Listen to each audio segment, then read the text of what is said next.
তোমরা তো জানো না কখন তোমরা মরবা। শোনো, তুমি অপরাধ করিও যদি তোমার মনে হয় আল্লাহ তোমাকে দেখে না, তখন করিও।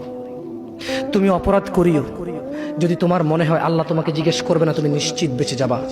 তুমি অপরাধ করিও যদি তোমার মনে হয় যে আল্লাহ তোমার জন্য জাহান্নাম নির্ধারণ করবে, আর তুমি আল্লাহকে বলবা আল্লাহ আপনি বললেই হবে নাকি আমি জাহান্নামে যাব। যদি এই ক্ষমতার অধিকারী হও তাহলে তুমি অপরাধ করিও।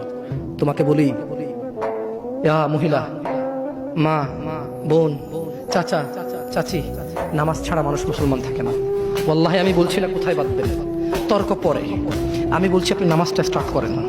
আমি বলছি না যে তারা ওই 20 রাকাত পড়বেন না 8 রাকাত পড়বেন। আমি বলছি যে আপনি পড়েন, 2 রাকাত হইলেও পড়েন। আমি বলছি যে আপনি ঈশার নামাজ 15 রাকাত দরকার নেই, আপনি শুধু 4 পড়েন। আমি কি বলছি সুন্নত বাদ দিতে? আমি বলছি যে তুমি পড়ছো না, শোনো, ভয় পেও না, ঈশার নামাজ 15 রাকাত তোমার উপরে ফরজ নয়। আমি তোমাকে না করছি না 15 রাকাত পড়তে, আমি বলছি যে তুমি নামাজই পড়ো না, 4 পড়ো। এই 4 রাকাত ঈশা না পড়লে তুমি মুসলিম নও, 3 রাকাত মাগরিব না পড়লে তুমি মুসলিম নও, 4 রাকাত আসর না পড়লে তুমি মুসলিম নও। দেখো আমাকে দোষ দিও না, বুখারী খোলো, সালাত অধ্যায়ে যাও, আযান অধ্যায়ে যাও।